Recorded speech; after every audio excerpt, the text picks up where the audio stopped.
नमस्कार दोस्तों, श्री शिवाय नमोस्तुभ्यम। जय श्री राम। ओम नमः शिवाय। जय जय शिव शंकर। दोस्तों, हमारे हिंदू संस्कृति में व्रत और उपवास करने का धार्मिक और सांस्कृतिक महत्व है। व्रत करने से तन और मन की शुद्धि होती है, आत्मिक सुख संतुष्टि और शांति मिलती है। व्रत एक संकल्प होता है और अपने आराध्य देव से जुड़ने का एक मार्ग होता है। हमारी संस्कृति में स्त्री और कन्याओं को देवी का रूप माना जाता है।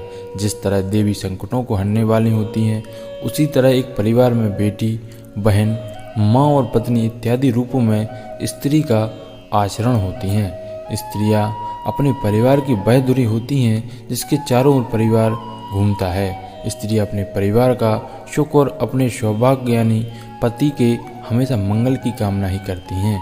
स्त्रियां अपने सामर्थ्य से अपने परिवार की सुरक्षा की हर व्यवस्था करती हैं। इसके लिए उन सभी बातों और उपवासों को भी करती हैं जिन्हें शास्त्रों में बताया गया है। महिलाएं अपनी इच्छा से व्रतों को करने का संकल्प लेती हैं ताकि ससुराल और मायके दोनों ही कुलों का कल्याण हो और सभी की मनोकामना पूर्ण हो। पति से ही सुहाग है और सुहाग से ही सम्मान, ये बात हर स्त्री जानती है। भगवान महादेव के अनुसार घर की महिलाओं को कुछ व्रत अवश्य करने चाहिए। इन व्रतों को करने से स्त्री को मां लक्ष्मी का सामर्थ्य प्राप्त होता है। ऐसी स्त्री के घर से रोग दोग, दरिद्रता, क्लेश नष्ट हो जाते हैं और ऐसे घर में सुख समृद्धि और ऐश्वर्य की प्राप्ति होती है।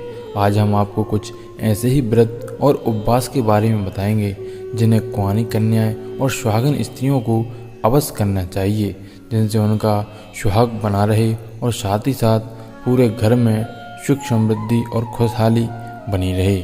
और अंत में हम जानेंगे किसी भी व्रत को सही तरीके से कैसे करना चाहिए। उससे पहले आप हमारे चैनल को सब्सक्राइब कर लें ताकि आपको ऐसे ही आध्यात्मिक जानकारी वाले वीडियो देखने को मिल सकें। तो चलिए जान लेते हैं। सबसे पहला व्रत 16 सोमवार का व्रत। दोस्तों, 16 सोमवार का व्रत कोई भी कर सकता है, लेकिन यह व्रत विशेष रूप से कुंवारी कन्याएं और सुहागिन स्त्रियां करती हैं। कुंवारी कन्याएं शिव जी जैसा पति पाने के लिए यह व्रत करती हैं और सुहागिन महिलाएं अपने सुहाग की रक्षा के लिए यह व्रत करती हैं। महिलाओं को अपने जीवन काल में यह व्रत अवश्य करना चाहिए। दूसरा है हरितालिका व्रत। भारत में कई स्थानों पर इस व्रत को करने की प्रथा है। भाद्रपद मास में शुक्ल पक्ष की तृतीया को यह व्रत किया जाता है। यह व्रत शिव पार्वती की उपासना का व्रत है। 16 सोमवार की तरह ही यह व्रत कुंवारी कन्याएं और सुहागिन महिलाएं रखती हैं। तीसरा व्रत है वट सावित्री व्रत। भारत में कई स्थानों पर यह व्रत अलग अलग नामों से जाना जाता है। प्राचीन काल से ही कई सुहागिन महिलाएं अपने पति के अच्छे स्वास्थ्य और लंबी आयु की कामना करते हुए पूरी निष्ठा से यह व्रत करती हैं। इस व्रत की कथा महान पतिव्रता सावित्री से जुड़ी हुई है, जिसने अपनी पतिव्रता शक्ति से अपने पति सत्यवान के प्राण यमराज से भी छुड़ाकर लाई थीं। इस पूरी घटना का साक्षी वट वृक्ष था, जिसकी पूजा सत्यवान के प्राण लौटने पर सावित्री ने की थी। तभी से इस दिन सुहागिन महिलाएं वट वृक्ष की पूजा करती हैं। चौथा व्रत करवा चौथ का व्रत। इस व्रत को संपूर्ण भारत की महिलाएं रखती हैं। पति खुशहाल रहे, इस भावना के साथ यह व्रत पूरे हर्ष और उल्लास से किया जाता है। अपने पति को लंबी और स्वस्थ आयु मिले, इस कामना के साथ साथ पूरे दिन भूखे प्यासे रहकर महिलाएं इस व्रत का पालन करती हैं और रात को चांद देखकर ही भोजन करती हैं। पांचवा व्रत। दोस्तों, इसी तरह परिवार की सुख समृद्धि और खुशहाली के लिए महिलाएं वैभव लक्ष्मी व्रत, महालक्ष्मी व्रत और संतोषी माता का व्रत भी करती हैं। ऐसे ही कई और भी व्रत हैं, जैसे एकादशी, चतुर्थी, नवरात्रि इत्यादि। इनको भी अवश्य करना चाहिए। किसी भी व्रत और उपवास को करने के लिए शास्त्रों में कुछ सामान्य नियम निर्धारित किए गए हैं।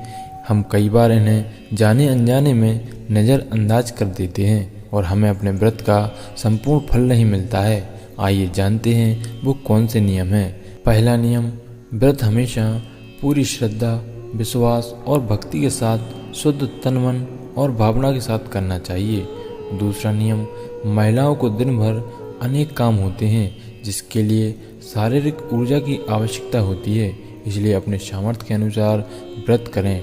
स्वयं को और परिवार वालों को कष्ट दिए जाने वाले व्रत का फल प्राप्त नहीं होता है। तीसरी बात, व्रत के दिन घर में शुद्ध सात्विक भोजन बनाएं।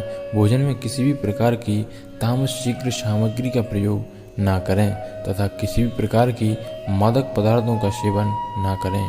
चौथा नियम, व्रत के लिए मुंह से अपशब्द ना निकालें।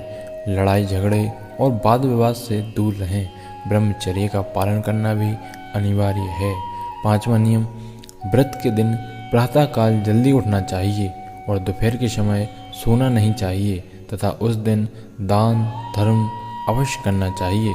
छठी बात, हर व्रत के लिए अलग अलग प्रभाव होते हैं और अलग अलग विधि विधान हैं, इसीलिए सब कुछ जानकर ही व्रत करें। विधि विधान से किए गए व्रत का फल अवश्य मिलता है। सातवां नियम, मासिक धर्म में, बीमारी में या घर में किसी की भी मृत्यु या जन्म होने पर व्रत नहीं करना चाहिए। तो दोस्तों, सबसे प्रमुख बात यह है, आप जितने भी व्रत करने का संकल्प करते हैं उतने व्रत जरूर पूर्ण हों। व्रत करना किसी भी कारण से नहीं छोड़ना चाहिए। तो यह थे वो 5 प्रमुख व्रत जो प्रत्येक महिलाओं को अवश्य करना चाहिए। उम्मीद है ये जानकारी आपको अच्छी लगी होगी। धन्यवाद। जय श्री राम। ओम नमः शिवाय। जय जय शिव शंकर।